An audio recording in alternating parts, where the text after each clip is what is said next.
Sang Pewaris Semeru, ARC-1, Anak Kabut, Bab 3 Api Kecil di Dada. Kabut malam turun lebih tebal daripada siang. Batu-batu yang siang tadi menusuk telapak Janawu kini tak lagi tampak, hanya sisa perih di kakinya yang mengingatkan bahwa jalur itu nyata. Nafasnya masih kasar, tubuhnya berguncang setiap kali ia mencoba berdiri tegak. Luka-luka kecil di betis dan lutut sudah mulai mengering, tetapi rasa panasnya belum lenyap. Ia mengira latihan hari itu selesai. Bahwa ia boleh duduk, boleh membiarkan tubuhnya jatuh begitu saja ke tanah basah. Namun suara berat Resi berangkal datang dari samping, lirih tetapi tajam menembus kabut. "Jangan rebah, kau sudah ditunggu." Janawu menoleh, wajahnya masih pucat oleh lelah. "Ditunggu siapa?" Berangkal tidak menjawab, ia hanya menatap lurus ke depan, ke arah kabut yang seakan membuka jalan. Janawu melihat samar-samar ada pendar cahaya jauh di dalam gulungan putih itu, kecil seperti bara yang hampir padam. "Empat yang lain," ucap Berangkal akhirnya, suaranya datar. "Mereka ingin melihatmu, dan api yang sudah lama menunggu." Hati Janawu bergetar, ia belum pernah mendengar Berangkal menyebut yang lain sebelumnya. Selama ini, hanya Berangkal yang menuntunnya, hanya Berangkal yang menguji. Tapi kini, seakan-akan kabut menyimpan lebih banyak wajah tua yang menantinya. Langkah pertama terasa berat, tubuhnya masih ingin jatuh, tapi tatapan Berangkal membuatnya bergerak. Mereka menyusuri jalur yang entah kapan terbentuk, batu-batu basah seolah merapat sendiri memberi ruang. Angin membawa bau kayu terbakar, tipis dan getir. Setelah beberapa puluh langkah, cahaya itu semakin jelas, lingkaran kecil api yang menyala redup di tanah. Sekelilingnya duduk empat sosok renta, masing-masing terbungkus jubah lusuh. Satu menunduk dalam diam, satu duduk kaku dengan kaki pincang terjulur, satu lagi dengan mata terpejam, dan yang terakhir menatap lurus ke barat tanpa ekspresi. Janawu berhenti, tak berani maju. Ada sesuatu di dada yang terasa berat, seolah kabut sendiri menekan. Berangkal menepuk bahunya pelan. "Mereka bukan baru ada," katanya singkat. "Hanya kau yang baru diizinkan melihat." Kalimat itu menancap dalam. Janawu menelan ludah, lalu melangkah pelan masuk ke lingkaran. Api di tengah itu tampak lebih jelas kini, nyalanya kecil, seperti selalu kalah oleh kabut. Nyaris padam, tapi tetap bertahan, seakan hidup hanya karena enggan mati. Keempat resi tak menoleh menyambutnya. Mereka hanya diam, memandang api dengan cara masing-masing. Janawu ikut duduk, masih bingung apakah ia diterima atau diuji lagi. Di balik rasa asing itu, ada dorongan samar yang tumbuh. Seperti luka-lukanya siang tadi, api kecil itu juga berbicara dalam bahasa yang tak bersuara. Janawu menunduk, merasakan dadanya berdebar. Ia belum tahu apa yang akan terjadi, tapi ia tahu, malam ini, sesuatu akan menyalakan dirinya dari dalam. Api kecil di tengah lingkaran itu tidak pernah membesar. Nyala oranye tipis, seolah sekadar bertahan dari tiupan dingin kabut. Janawu menatapnya lama, matanya lelah tapi hatinya dipaksa bertanya, bagaimana sesuatu yang begitu rapuh bisa tetap ada di tengah malam yang keras. Berangkal duduk di tepi lingkaran, diam. Empat resi lain tetap dalam posisi mereka, tidak memberi tanda apapun. Janawu merasa asing, tapi juga terperangkap. Ia sadar, api itu bukan sekadar cahaya untuk mengusir gelap. Ada sesuatu di dalamnya, sebuah rahasia yang belum ia mengerti. Pelan, ia mengulurkan tangan ke arah ranting-ranting di sisi lingkaran. Kayu itu lembab, basah oleh embun malam. Bila dipukul ke tanah, hanya menimbulkan suara tumpul. Ia ragu, tapi tatapan Berangkal, meski tak berkata, jelas mendorongnya untuk mencoba. Ia menumpuk beberapa ranting, lalu mengambil dua yang paling kering menurut penglihatannya. Ia ingat bagaimana orang-orang desa kadang menyalakan api dengan menggesekkan kayu, meski ia sendiri tak pernah berhasil melakukannya. Tangannya mulai bergerak, menekan, menggesek, memaksa serat kayu yang kasar untuk melahirkan panas. Suara gesekan pelan terdengar, bahunya bergetar, luka di tangannya menjerit tiap kali kulitnya tergores permukaan kayu. Keringat bercampur dengan darah tipis yang keluar dari sela jarinya. Namun ia terus mencoba, menggertakkan gigi seakan marah pada ranting yang tak kunjung berubah menjadi bara. Waktu berjalan, ia semakin cepat, semakin keras, hingga akhirnya ranting patah, dan hanya meninggalkan debu lembab di tanah. Tak ada api, tak ada bara, hanya frustrasi yang menggumpal di dadanya. Janawu menunduk, napasnya terengah. Kabut makin dingin, seakan menertawakan usahanya. Api kecil di tengah lingkaran pun seperti mengecil, nyaris padam, seolah ikut merasakan kegagalannya. Ia mengganti kayu, mencoba lagi. Gesekan demi gesekan, kali ini lebih hati-hati. Tapi embun turun makin deras, menitik dari ujung daun, merembes ke ranting, membuatnya basah seketika. Setiap percikan kecil yang muncul langsung mati oleh kelembapan. "Kenapa tak mau hidup?" bisik Janawu, lebih kepada dirinya sendiri daripada siapapun. Ia menggertakkan gigi lagi, tangannya kini gemetar, bukan hanya karena lelah, tapi juga putus asa. Luka di telapak makin perih, seakan menolak melanjutkan. Namun di sekelilingnya, tak ada satupun resi yang bergerak. Tidak ada yang menghentikan, tidak ada yang menolong. Janawu kembali mencoba, kali ini matanya memanas, hampir basah oleh air yang ia tahan. Gesekan makin cepat, makin kasar. Suaranya serak, dadanya naik turun. "Bangkitlah, nyalalah." Namun kayu itu tetap kayu. Basah, dingin, keras kepala. Ia menghentikan gerakannya, terdiam sambil menatap serat-serat patah. Jemarinya berlumuran darah tipis, bahunya lunglai, dan rasa gagal menggumpal lebih kuat daripada rasa sakit. Api di tengah lingkaran tetap redup, seolah mengabaikan keberadaannya. Kabut turun semakin rendah, seakan berniat menelan seluruh lingkaran itu. Ujung rambut Janawu basah, pundaknya dingin, dan ranting di tangannya makin licin oleh embun yang terus menetes. Ia mengusap dengan paksa, tapi tak ada gunanya. Setiap kali ranting itu terasa agak kering, butiran air kembali jatuh, membasahinya lagi. Ia mencoba menggesek sekali lagi, kali ini dengan amarah yang lebih keras. Bunyi kayu beradu memenuhi lingkaran, gemeretak kasar seperti tulang yang dipaksa patah. Tapi hasilnya tetap sama, serbuk kayu lembab menempel di tangannya, tak ada percikan, tak ada bara. Nafas Janawu tersengal, dadanya naik turun kencang. "Kenapa semuanya melawan?" bisiknya, suara itu nyaris tak terdengar, larut dalam kabut. Ia menoleh sekilas ke arah resi berangkal, berharap ada jawaban, sekadar anggukan atau tolak kepala. Namun wajah tua itu tetap dingin, hanya menatap api kecil yang semakin redup. 4 resi lain bahkan tidak bergerak sama sekali, seolah tubuh mereka adalah batu yang kebal waktu. Janawu merasa benar-benar sendirian, seperti tadi siang saat ia berjalan di jalur batu tajam, kali ini pun tubuhnya diminta bicara dengan cara yang tak ia mengerti. Tapi luka-luka siang tadi masih bisa ia rasakan, sedangkan sekarang yang ada hanya dingin, basah, dan kayu yang tak mau menyala. Tangan mudanya gemetar, setiap kali mencoba, kulitnya terkelupas lebih parah. Setiap kali gagal, dadanya semakin sesak, seolah api di dalam dirinya pun mati. Ia ingin berteriak, ingin melemparkan kayu itu jauh-jauh. "Untuk apa aku di sini kalau semua hanya menonton?" gumamnya, lirih, nyaris seperti keluhan anak kecil. Angin dingin menjawab, menyusup ke tulang. Janawu merapatkan tubuh, tapi dingin itu tak bisa ditahan. Ia merasa seluruh dunia bersekongkol menekannya, kabut yang jatuh, tanah yang basah, kayu yang keras kepala, bahkan luka-luka lama yang belum sembuh. Ia memejamkan mata sejenak, mencoba mengingat bisikan gunung yang ia dengar malam pertamanya di Semeru, suara samar yang berkata tubuhnya akan dipahat oleh penderitaan. Tapi kini, ingatan itu hanya membuat dadanya semakin sakit. Karena janji apapun yang ia dengar, tetap saja, api di depannya hampir padam. "Tidak ada yang bisa kulakukan," desahnya. Kepalanya tertunduk, tangannya terlepas dari kayu, jatuh ke tanah, dan ia biarkan telapak yang berdarah terbuka. Embun menetes ke sana, terasa dingin, membuat perih kian tajam.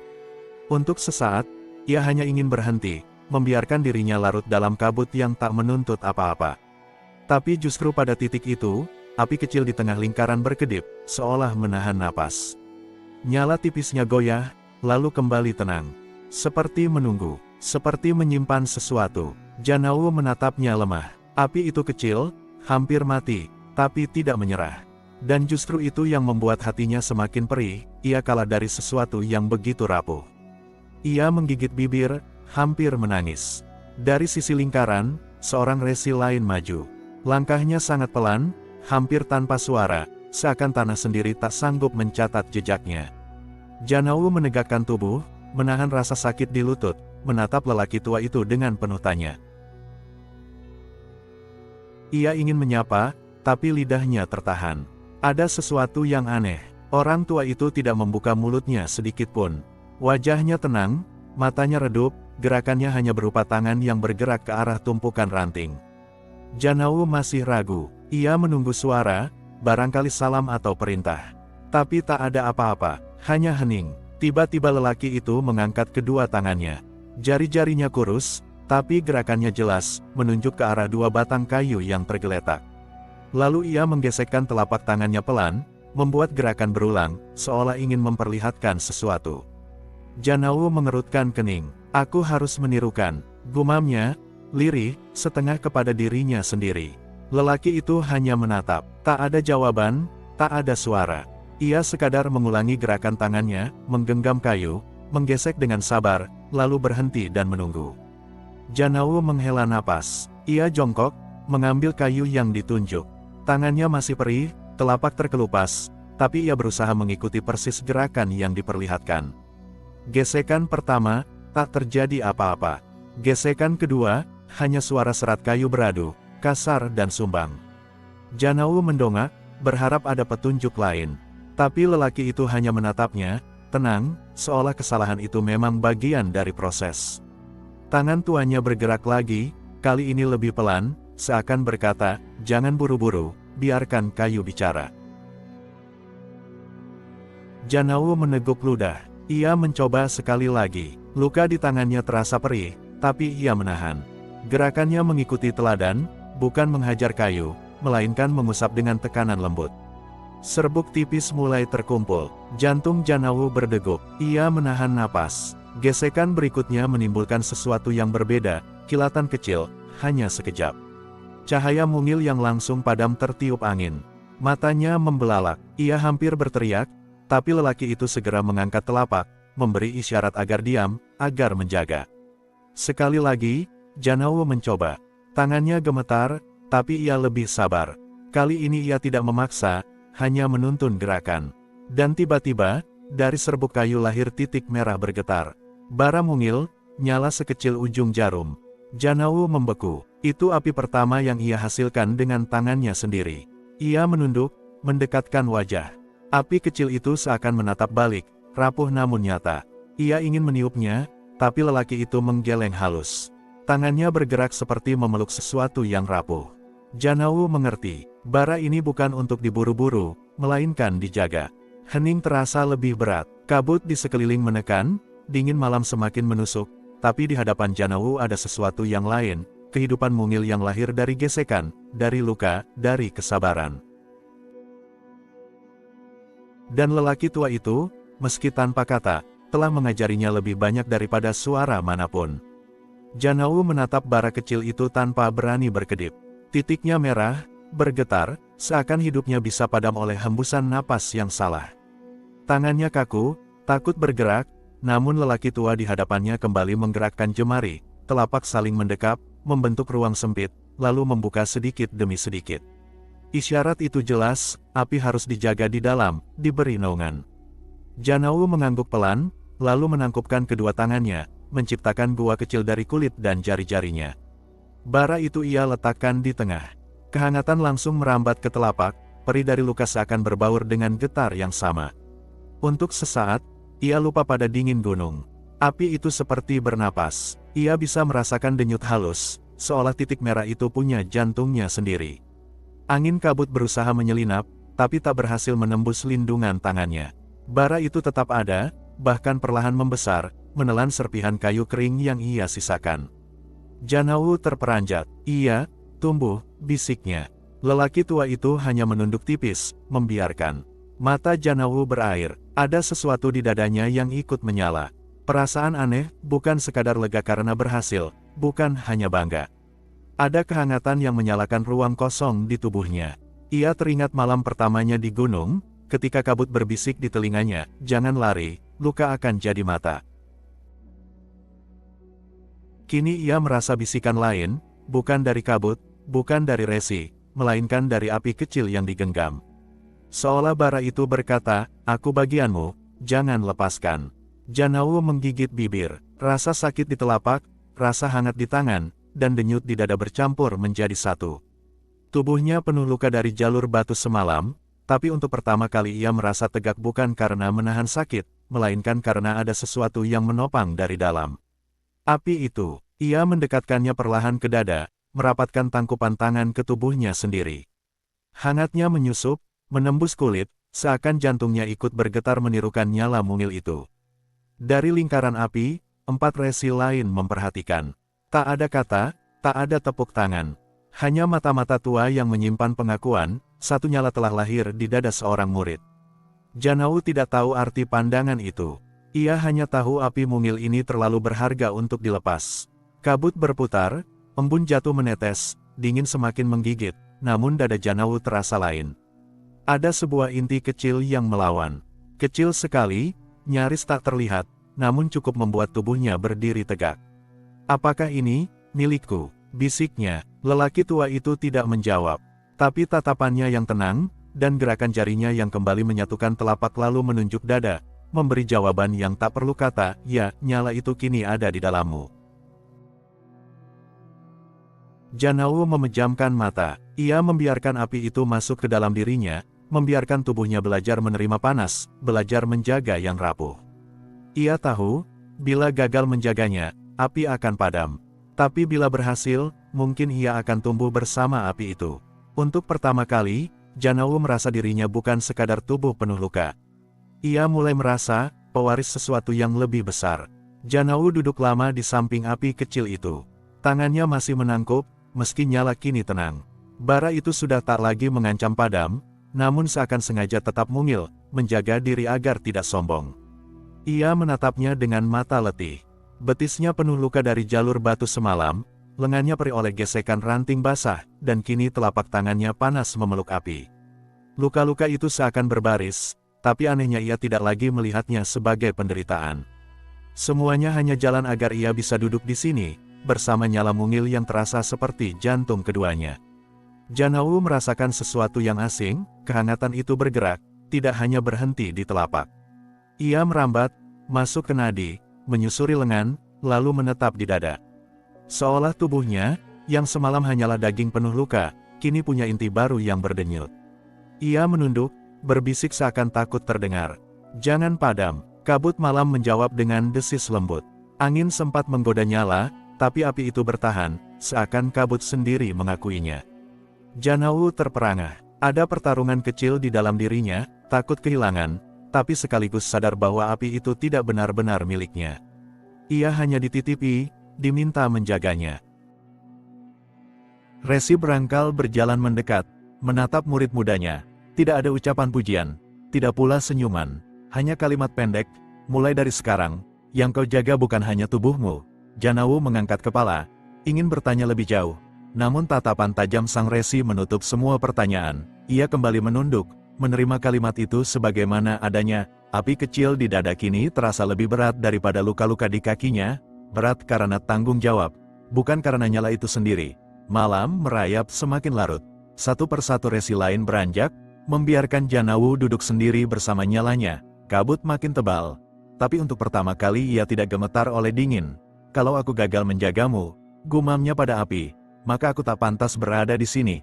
Api tidak menjawab, hanya berdenyut, tapi denyut itu cukup baginya untuk menahan kantuk, cukup untuk mengusir rasa menyerah. Saat matanya hampir terpejam, terdengar langkah berat, terseret, memasuki lingkaran, suara kaki yang tidak lurus, seakan salah satu tertinggal di tanah. Dari balik kabut, muncullah sosok lain, seorang tua dengan bahu miring, jalannya pincang, namun sorot matanya tajam seperti bilah batu. Di tangannya tergantung sebuah genta, kecil tapi berat. Setiap kali digoyang, suaranya bukan denting jernih, melainkan dengung sumbang, kacau, seperti perut bumi yang retak. Janau menoleh, api masih di tangannya, dadanya masih hangat, namun matanya terpaku pada genta itu. Suaranya mengacaukan rasa, membuat jantungnya berdetak tak teratur. Resi berangkal menoleh ke muridnya, lalu menunjuk lelaki pincang itu. Besok, kau akan mengikuti bunyi itu. Janau menggigil. Api kecil di dadanya berdenyut lebih cepat, seakan tahu bahwa perjalanan berikutnya tidak akan mudah. Malam itu ia menutup matanya dengan satu kesadaran baru. Luka bisa jadi mata, dan nyala mungil ini bisa jadi inti. Namun besok, tubuhnya akan diuji dengan cara lain, dengan suara yang kacau, yang bisa menyeretnya ke dalam kabut bila ia salah langkah. Api itu masih menyala, tapi kini Janao tahu, bara kecil ini hanyalah awal.